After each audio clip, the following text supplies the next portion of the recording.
I can't even believe that it's gotten to this, but it has gotten to this.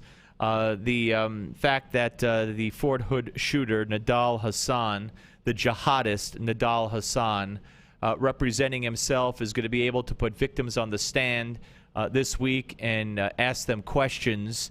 I don't know how the military ever allowed this to occur. There are witnesses who saw this man do what he did. It's not a question even of guilt or innocence. He wrote recently just wrote a letter to Fox News explaining in great detail, yet very simply, why he did what he did. And that was because, in his view, America's at war with Islam and Muslims and have killed Muslims. And he had to take matters into his own hands. And he had to kill those people, the 13, and wound the dozens others at Fort Hood back in 2009. To stop them from going ahead and killing more Muslims. This was an act of jihad, yet it's been classified as workplace violence by our government, even though there was an interesting soundbite that I was the first to pick up on, and maybe even one of the only ones to pick up on, because I haven't heard it many other places. But joining us right now to talk about all of this, especially the classification of this case and what it means, is Staff Sergeant Shawn Manning, who was shot 6 times by the Fort Hood terrorist, and he joins us now. And Sergeant, thank you so much for taking the time, sir. Well, thank you for having me. Well, it's my pleasure. I mean, I like so many other Americans, feel so passionately about this. And let's start with the classification here. I want you to listen to a soundbite. Can we get 23, Will? I'm sorry. I want you to listen to something. And of course, it was our government that, to this day, has classified this, and it still stands. This act of jihad, this blatant act of jihad, knowing this man's history, knowing what the witnesses heard him shout out, Allah Akbar, the whole thing, the letter to Fox, still classifies this as workplace violence, like a postal worker going into work and shooting the place up for no reason. But yet, listen to what the president said just a few months ago when he gave his speech on terrorism. And I played an hour later after he said it, and I said, is this marking some kind of change in policy? Here's the cut. Deranged or alienated individuals, often U.S. citizens or legal residents, can do enormous damage, particularly when inspired by larger notions of violent jihad. And that pull towards extremism appears to have led to the shooting at Fort Hood and the bombing of the Boston Marathon. All right. Now, I'll ask you, not meaning to insult you, because I'm sure you are, but are you aware of that? And does that give you any hope that the classification, Sergeant, may be changed? It gives me some hope that we're hopefully going in the right direction, and they're going to finally acknowledge what his motives were behind the shooting. I mean, this has been a long and drawn-out process. I mean, the Army knew that Hasan was radicalized even before he was set to deploy with us. The FBI had obviously picked up on some emails between him and Anwar al-Awlaki and deemed it too politically sensitive to interview him or pass the information along to the Army. So, I mean, I think they've downplayed this from the beginning, you know, for whatever reason, and the victims have been caught in the middle, which has been pretty frustrating for all of us. All right. Now tell us and tell the folks what it means to someone like you who survived, and the difference between this being classified as a place of workplace violence compared to a classification of an act of terrorism, if they do change it to what it should be. How would that affect you, and how has it affected you negatively?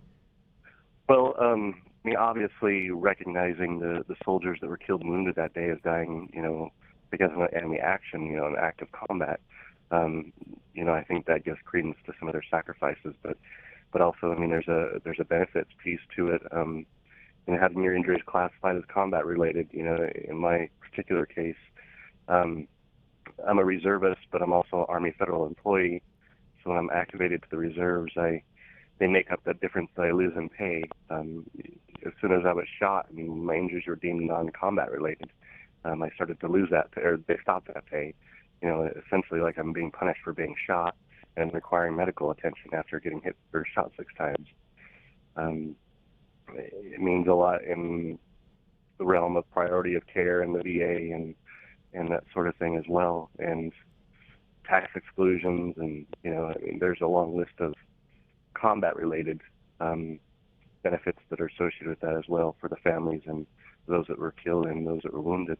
And yet at the same, I'm sorry, I was going to say at the same time, Sergeant, Nidal Hasan has received well over $200,000, almost $300,000, I believe, in benefits and salary since he shot the place up. Yeah, and the whole trial and everything else has cost, I believe, somewhere in the neighborhood of $4 million. I mean, for a guy who's overwhelmingly guilty and acknowledges that he's guilty.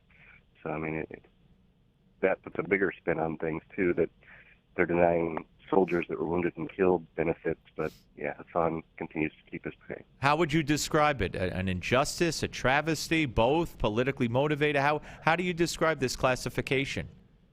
I would say all of the above. I mean, there was so little information coming out of the Army in the aftermath of the shooting. I mean, it almost seemed like they were trying to downplay Hasan's motivations and what he did, and now all this stuff is starting to come out, with the Webster report coming out last year, too. I mean, I think that opened up another piece of information. But, yeah, I mean, I guarantee there's some political motivation behind the classification. I mean, the Army last year, or the Pentagon, made a statement that they couldn't reclassify the shooting because of the trial, that it may influence the potential jurors. But that's never been the case in any other case of terrorism, and we've always, if the motives look like it's an act of terrorism, we classify it as an act of terrorism. I mean, for instance, the most recent Boston bombing, we didn't withhold that classification. So, well, then, Sergeant, do you believe that this was classified the way it was to be? Does this fall into the overwhelming nonsense and dangerous, precedents of political correctness, or do you believe it was done to, not sully the history of terrorist attacks under Barack Obama? I'd say probably a little bit of both. I mean, the FBI acknowledged in an email that this was politically sensitive to interview this guy. I mean, a commissioned officer with a security clearance talking to a high-ranking Al-Qaeda recruiter, which makes no sense to me. I mean, how could you deem this guy fit to deploy with other soldiers and trust him with, we have to trust him with our lives, and he's out to kill us. So. We're talking to Staff Sergeant Shawn Manning. He was shot 6 times at Fort Hood by Major Nidal Hasan, the Fort Hood shooter, here on the Steve Malzberg Show. Congratulations on returning to work. I know you're working outside of Fort Lewis near Washington, and that's good. But I do want to ask you, you have talked to members of Congress about this classification. Anybody you want to mention that you talked to, and what's the response been? Congressman Rooney, Congressman King, Congressman McCall, Congressman Carter.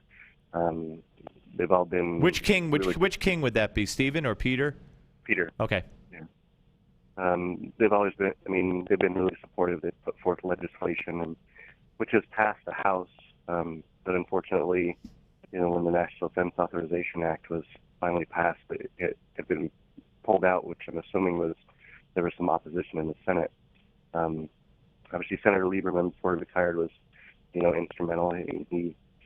He acted and actually put forth the ticking time bomb report, which, the Army's internal report was vague and never mentioned Islamic radicalism and never really mentioned his motives. And, Lieberman actually went out there and tried to get to the truth and look at how flawed everything really was. So, Sergeant, let me ask you about the trial. I know you don't want to talk about your testimony till you testify, but the fact that this guy's going to be asking, is he going to be asking you questions?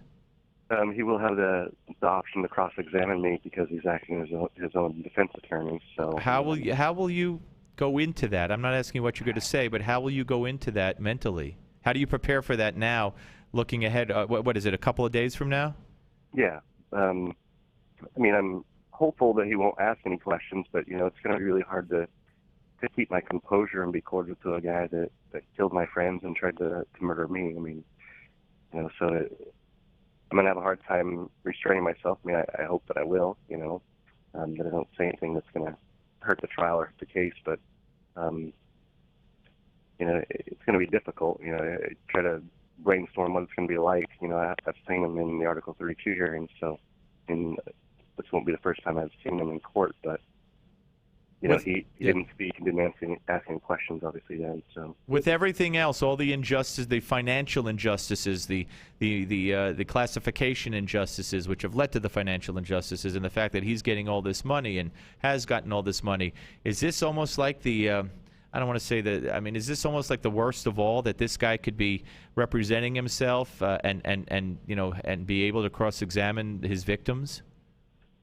I think it is. I guess everybody has the right to defend themselves, but at the same time, here's the guy that tried to murder you. To me, it's almost like it's the icing on the cake. With everything else that has gone on, with the delays in the trial and still getting paid, and the decision not to try him in federal court. They could have tried him in federal court under federal terrorism statutes, but obviously the Attorney General made a different decision and decided to go a different route, which would have meant that he wouldn't be getting paid right now, too. So, that's...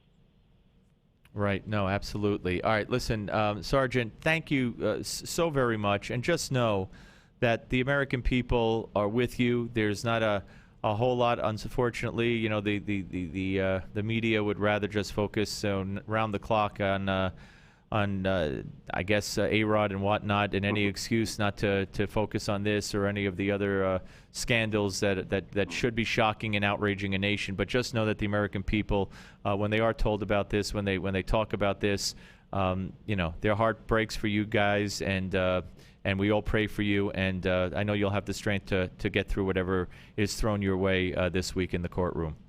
I thank you very much for having me on. My pleasure, and maybe we'll talk afterwards. Thank you, sir. Okay. Bye-bye. That's Staff Sergeant Shawn Manning, shot 6 times by Major Nidal Hasan. Shawn Manning is getting very, very, very, very little financial support from the U.S. military for being shot 6 times. And Major Nidal Hasan, the murderer, is getting hundreds of thousands of dollars and a $4, $5, $6 million trial for being the jihadist shooter. And you tell me what's wrong with this picture. You're telling me Obama, who says Trayvon looks like me, who says I'm troubled by the verdict, who the U.S. military has already reprimanded because he's made statements about sexual assault, alleged sexual assault, and its pre-prejudiced trials. They're afraid, with all this proof, with the man himself saying, I did it for jihad, I did it for Allah, I did it for Muslims. They're afraid to change the categorization of this shooting to terrorism from workplace violence.